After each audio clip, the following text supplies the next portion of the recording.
Democrats go hard left as Mamdani looks like the new leader. Let's check it out.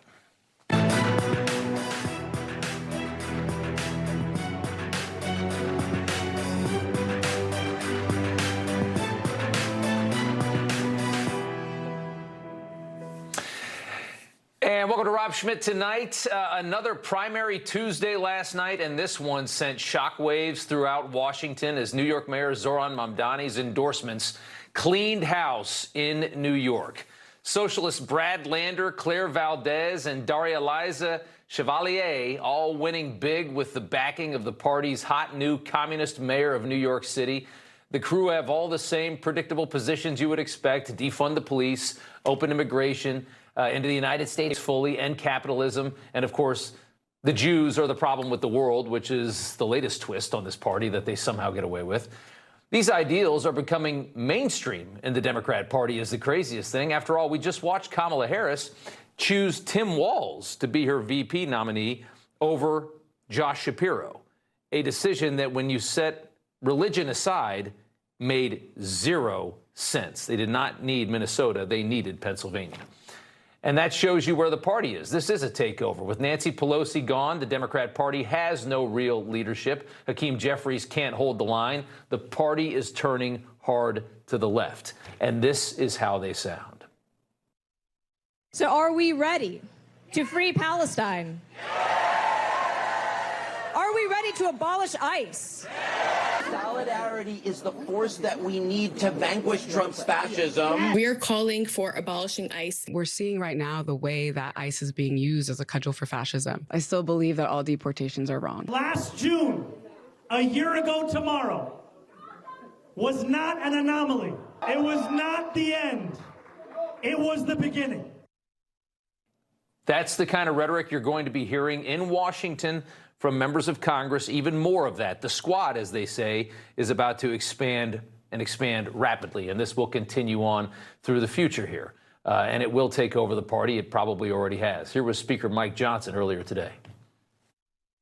There are many Mamdanis popping up all around the country. It is a dangerous thing. This is not a joke. We are in a fight right now to save the republic.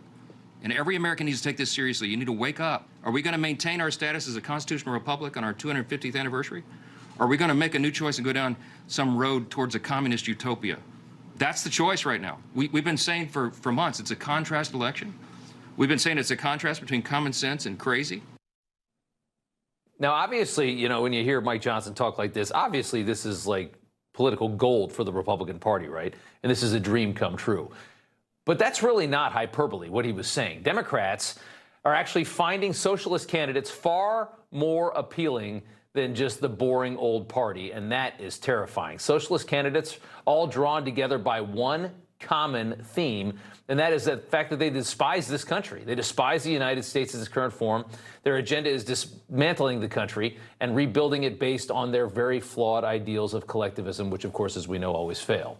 A look at the voters that are pushing these candidates into power, and it makes perfect sense. Daria-Liza Chevalier, arguably the most vile of the big three New York winners last night, very, very likely going to Congress now. A woman who says she's fighting for the eradication of Western civilization, said she'd use the American flag as a napkin to wipe her dirty hands with. This woman lost the Bronx portion of her district by 30 points. She lost predominantly black and Hispanic working areas, and she lost lower income areas by 10 points as well. Where did she win? She won with young voters and higher income voters, college educated, etc. The Democrat voters supporting these people and supporting socialism into this country are either young and too stupid to understand the false promises that they are supporting right out of college, or they're largely white, affluent liberals, the cancer of this country, the people who are well off enough to barricade themselves from the impact of the policies that they vote for. And these are the people that have the power right now in the party. Axios reporting House Democrats stunned after two of their colleagues were ousted in these primaries last night, ousted by socialist lunatics like Brad Lander, a New York City Democrat, a Jewish guy who has self-flagellated himself enough to be accepted into this new anti-Semitic Democrat Party. Here he was last week at a mosque reading from a Quran. Take a listen. I believe, as a proud Jewish New Yorker, that Israel's genocide in Gaza is a desecration, is a violation of the understanding that everyone is created in God's image. In Congress, I will not vote for any more U.S. military aid to Israel. Bismillahirrahmanirrahim. Kulhu Allahu Achad, Allahu Samad. That idiot is going to be in Congress. He's going to be in Congress. And if I whip myself enough, even though I'm Jewish, if I whip myself hard enough, will you accept me? Can I still be in the Democrat Party club? Can I still be there? Please, pretty please. What an absolutely pathetic human being. The Democrat Party is disappearing, transforming into whatever you just watched was. Smart Democrats, conniving Democrats like insider trader Khanna, who's just there to get rich anyway, are jumping on board immediately, congratulating the winners on X like Daria Liza, capitulating to the new radical wing that is taking over. I do believe that this shows two things. First, Mamdani is a star. Anyone dismissing him is just naive and out of touch. He is one of the 5 most consequential Democrats in the nation right now, and people should treat him with respect. And the second thing is that the progressive movement is on the ascendancy. On the ascendancy. All right, Alex Marlow, editor-in-chief Breitbart, Vickie Paladino, New York City councilwoman. Good to have you both here. Vickie, we're very likely now sending 3 of the craziest people in New York City to Washington, D.C. Yes, we are. And I am angrier than hell. This is what you said in your opening monologue. There was so much, and everything that you said is so right. Brad Lander is an idiot. I cracked up when I heard that because I want more people to be able to say that. But let's look at this really seriously, as we should. Very low voter turnout yesterday. We are allowing this, the Democrats are suffering the consequences of giving up their power to the socialists. The socialists, the DSA, has infiltrated the Democratic Party and has been for quite some time. Here's the rub, Rob. Here's the rub, Rob. Anyway, they do not have to be seated. Speaker Johnson has it within his power not to seat these people because of their rhetoric and their anti-American stance. They made it very, very clear. For that one woman up in the Bronx, Chevalier or whatever the hell her name is, for her to say she would use the flag as a napkin to wipe her dirty hands, that's just a small smidgen of what they said about how they hate America. They should not be allowed to take this seat. Nobody's talking about that. Johnson, Speaker Johnson, has got the ability because the oath of office actually means something. And if it means something, then these people are unqualified to take the oath of office. Do away with that. Alex, your thoughts? Yeah, well said. Alex, go ahead. Yeah, it feels like this is just the Democrats announcing what they truly believe. I think anyone who's tracking the party knows that anyone who has a pro-Israel voice in the Democrat Party has been incredibly weak for a very long time. And anyone who opposes socialism, we already have socialism. Obamacare was a socialist thing. It's just as much as they could get away with at the time. And now we're just seeing that people want to abolish ICE. They don't believe we should have a border, doesn't believe Israel should have a right to exist, openly doesn't like capitalism, thinks that we should be able to seize property from the landlords. All of that is great that this is out in the open. To your point, Rob, that you started with, is a massive opportunity, but it's also incredibly frightening because if these people get any more momentum, they will destroy the country intentionally. Yeah, they will. You know, there's people, Vickie, the people that are propping this up, I think it's so interesting to look at who's actually supporting these candidates. And when we looked at the demographics and you see just regular people, regular New Yorkers that live in these very blue districts, they don't want socialist candidates. They just want Democrat candidates. But you have these people. Let's show you Bob and Carola Jane. The Post did a nice write-up on these two New York City elites. These are multimillionaires. They've pumped $30 million into socialist policies, universal basic income, free buses, rent freezes. They live in a $20 million Upper East Side townhouse. They've got a $20 million home in the Hamptons as well. And they are effectively avowed communists. Vickie, how do you describe these two on the screen? Well, this is what I call the ivory tower people, the people who never, ever mix with real life. They have got themselves so insulated against what's going on. And they can do what they're doing, much like George Soros has funded so many of these protests that we saw. These are people who could afford to do this. Now, the fact that, if you notice, he is Middle Eastern. She's as white as a daisy. I'll probably be called a racist for that. I don't really care. It's true. In any case, they actually stated that in the article. Read it. When they say they married because of their differences in race. Now, anybody who tries to speak common sense, Rob, is another very big problem. You, me, anybody else, we're immediately labeled a racist. What do I think of them? I think they're garbage. I feel you there completely. I got to leave it there. Vickie Paladino, Alex Marlow, good to have you both, guys. Thanks so much. Pray for this country. You. All right, moving on. Trump meeting with GOP senators this afternoon on Capitol Hill. Quite a moment here, working to convince senators to pass his SAVE Act, voter ID, citizenship to vote requirements, something he's been fighting for. Just before the meeting, he upped the pressure on John Thune even further, canceling a scheduled signing of the newly passed ban on institutional investors buying up American homes, a bill that's very popular in Washington. He says he's not going to sign it, and he's not going to sign it until he gets the desperately needed Save America Act. Of course, Chuck Schumer is losing his mind over this push for first world election integrity. Here's Chuck. Americans want to know whether the GOP will continue going along with Trump's all-out assault on voting rights with legislation like the SAVE Act.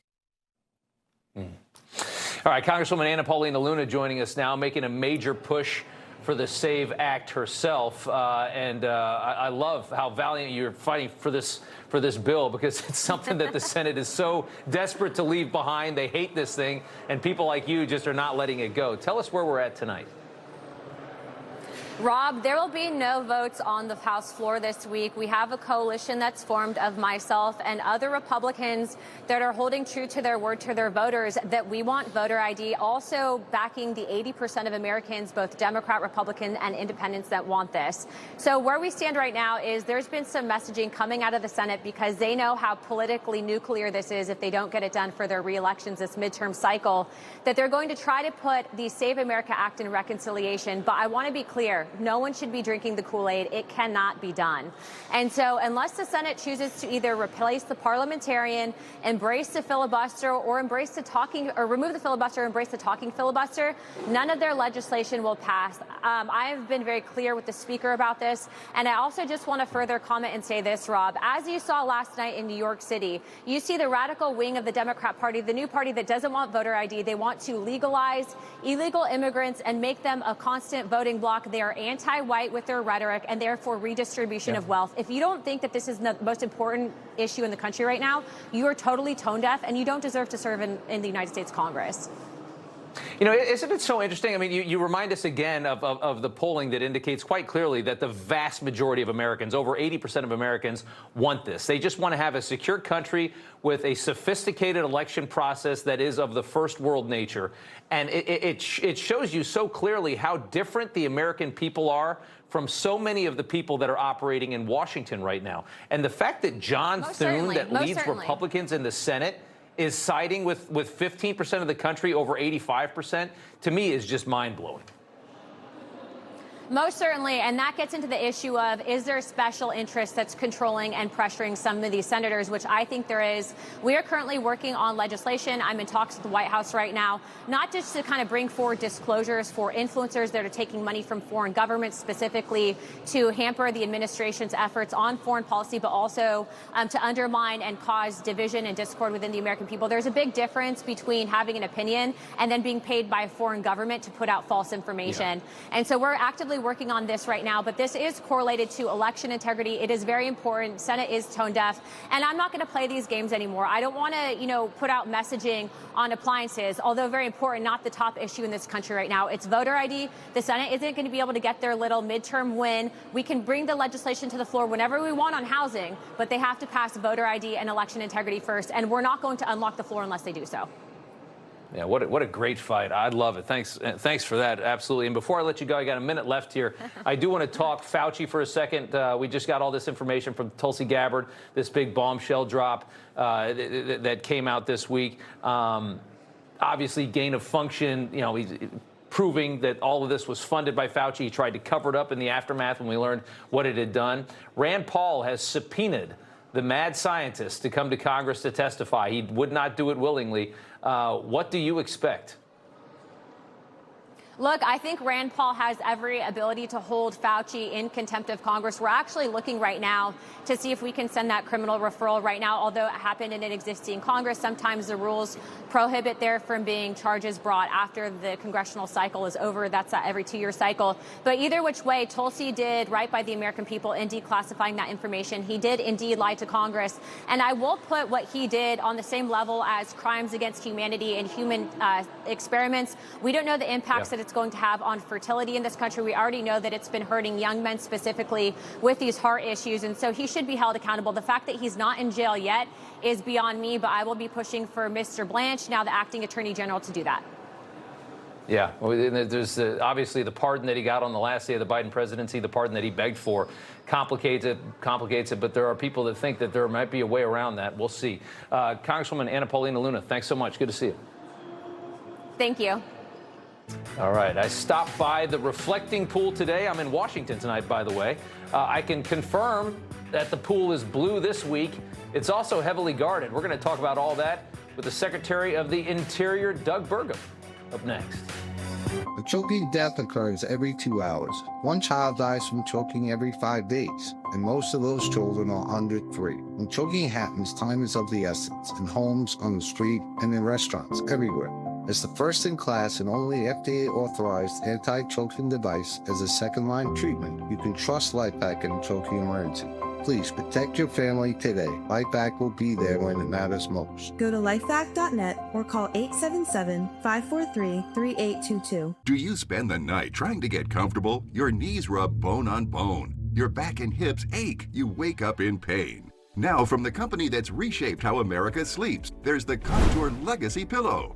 The patented ergonomically designed tapered leg pillow that naturally fits the contours of your legs, knees, and thighs to help align your spine and alleviate pain. Sleeping on your side, your leg comes over and puts you out of alignment, causing low back pain, hip pain, even knee pain. By using the Contour Legacy Pillow, it restores the natural alignment of the spine, helping to alleviate pain and pressure, leading to a much more restful sleep. Old-fashioned leg pillows are bulky, fall out, and get caught on sheets. But the anatomical design of the Legacy Pillow perfectly fits the shape of your body, made from a soft memory foam so it never loses its shape.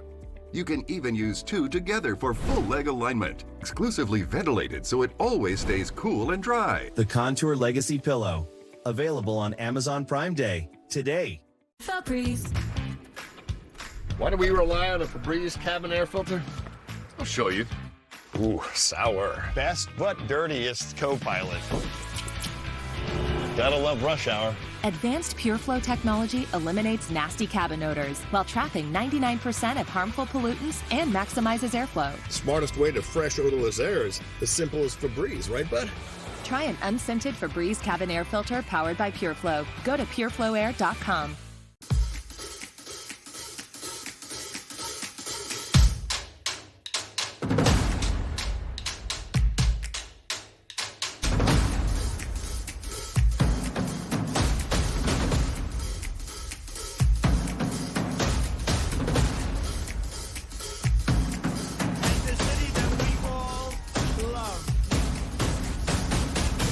Coverage of the Trump rally is sponsored by Preserve Gold. Get wealth you can hold. Hey guys, in Washington for the day. How could you not stop by and see the reflecting pool after everything going on with you? See the Washington Monument behind me. I'm looking right at the Lincoln Memorial. And I can tell you that the pool is blue. It's a blue pool today. It was green last week, but they're getting something figured out chemically with this thing. The liner, of course, is another issue. And as you can see probably behind me, yeah, you can see some of these guys right over here. A little closer, right here. It's heavily guarded right now. So this is not a pool to mess around with. All right, so we're in Washington today. I stopped by the reflecting pool earlier this morning. Nobody can objectively deny the president's impact on our nation's capital has just been incredible. I was walking through D.C. last night, late, around midnight. Felt safe, felt comfortable. A lot of people walking around, going to watching World Cup, stuff like that. And it's getting cleaned up quite nicely as well. The reflecting pool is blue, which is good. Also heavily guarded, and with good reason. We've seen a number of arrests for vandalism. As the media and the left, as you would expect, rage that all of this is just being faked by the Trump White House. Take a listen. I'm here at the Lincoln Memorial reflecting pool. That American flag blue paint, it's peeling away. The $14 million job to redo the bottom of this reflecting pool is falling apart before our eyes. He is sending the National Guard to the reflecting pool to arrest people who touch the water. So we're going to have a kid who's splashing around in a pool in Washington, D.C., like thousands of kids do all the time. Where we're going to put them in handcuffs? Trump somehow went from draining the swamp to creating one. All right, so with that, let's talk to Doug Burgum, the Secretary of the Interior, the man leading the charge to make D.C. beautiful again, and he's with us here on the set. Mr. Secretary, it's good to see you. Trump posting a photo, we can put it up here actually, saying that this was the rubber surface before the vandals cut it and pulled it apart. He posted that recently. What's going on with this pool? Give us the latest. Well, first of all, the top headline here is what you said. President Trump done an amazing job on making D.C. safe and beautiful. You both have. I mean, it's looking really good. Team effort, and of course, credit to a lot of people, including the U.S. Park Police, which are part of Interior, on the safe side. But we have 48 monuments have been restored, 23 fountains brought back to life, some that hadn't had water for decades, eliminating over 1,000 graffiti sites. And then, of course, the crime rates, dropping through the floor, through things. So, credit to the whole team, but it just takes leadership. And any one of our blue metros could do this in the country. I mean, if you could do it. If you wanted your people to be safe. If you wanted them to be safe and you wanted it to be beautiful. Which is a crazy idea, right? Yeah, you can do it. And President Trump has laid out the blueprint that this can be done. And it takes leadership, it takes will, it takes execution. But across that, of course, then the reflecting pool, which has been there since 1922. This thing, Obama tried to fix it from 2010 to 2012. It was closed for 2 years, $35 million project, complete fail, filled with a algae. lot of people have tried to fix this pool. It never got any headlines until Trump tried to do it, right? And one of the things about it, it leaked. It's got it's an 8-acre pool. It's the largest reflecting pool of its kind. It's got 2.5 miles of expansion joints that are really difficult. President Trump, being the builder in chief that he is, the picture that he posted today of this liner, for those folks that are from trucking or ag, you'll know there's a product called Rhino Liners. It goes to the back of a pickup bed. You spray it in. It's super hard. Everybody in my home state's got it. Effectively, that's the kind of surface that was put on here that can stop the leaking forever. Leaking again, 45,000 gallons a day. This thing was leaking, so that's all been stopped. It's 340,000 square feet. There's the places. Then we fix it, and of course they cut it up. They cut it. Vandals come and cut it up. There's been 6 arrests. There's been 7 citations. There's 14 police reports. There was no failure of the liner until people started cutting it. Correct. It was fine until slices were gone into it. Absolutely fine, and it appears as if it was by like box cutters that were doing it. They've measured the number of slices. There's almost 350 feet worth of slicing. But again, in an 8-acre pool, easily fixed, because we're talking about a fraction of 1% that needs to be repaired. But it's just the part that you mentioned. It's just crazy that this is like, would someone throw paint on Lincoln and the Lincoln Memorial? The reflecting pool is part of the Lincoln Memorial. It is a national monument. It is protected the same way Lincoln's statue is. And people then say, why are you protecting it? Well, we protect all of our national monuments. And they're so deranged. I mean, just the fact that you're cleaning up Washington is angering some people, if you want to know just how twisted these people are. There's literally people out there on the pro-algae team, which means that they're pro-swamp. I mean, it's like President Trump wants to drain the swamp, and we've got people like, they are the swamp. We want the swamp. The algae, though, let's talk. Anybody that's had a pool knows that when it gets hot, if you don't have chlorine in a pool that's not moving, you're going to have an algae problem. Yes. It seems like you've figured something out, because it was green last week. It's blue this week. I was there. I looked at it. It's objectively blue. Well, we have a product that allows us to do it without chemically treating it, and they're called nano bubblers that adds ozone in that breaks down the the biomaterial. Really? And so these nanobubblers, we had temporary ones that were in, the permanent ones that were always coming, they got installed last weekend. So they're up. They're in a pump house that's separately. So then before the water comes in, it's treated with the nanobubblers. So between the nanobubblers that are permanent, the temporary ones that were in, we've caught up on the algae. And now I think we have a permanent solution. It's working right now. Yeah, it looks great. So, okay, so the algae solution is there. You just got to fix the liner. Now you're going to have to take some water out, fix the liner. Before I let you go, we have a big night in Washington tonight, and we're actually doing some coverage here on Newsmax of it. You're going to speak. The president's going to speak from the National Mall tonight. Just tell us a little bit about that. Yeah, well, Brooke Rollins and I will be kicking off the Great American State Fair tonight on the National Mall. Yeah. We've got all 50 states, all 6 territories represented there. It's going to run for the next 2 weeks. It's going to be a fantastic celebration about what's great in America. The president will be there speaking. He'll be covering that. Yeah. And then, of course, there's a new museum opening up underneath the Lincoln Memorial called the Undercroft Museum, and that's opening soon. I'm going to the reception tonight, ribbon cutting in the days ahead, but there's going to be some of the most important documents to America on display there, coming from the National Archives, documents that Lincoln himself had his hands on and signed, the Emancipation Proclamation. Cool. So really cool stuff happening as part of our celebration. So happy 250th, and great that you're here in D.C., Rob. Mr. Secretary, good to see you. Thanks so much. Likewise. Appreciate it. Thank you.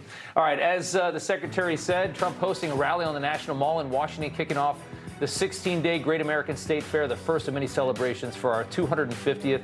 We've got a military flyover, Lee Greenwood, a speech from the president. All that begins when we come back with Newsmax special coverage. Stay tuned for that. Information. Truth. Is freedom. Is Newsmax.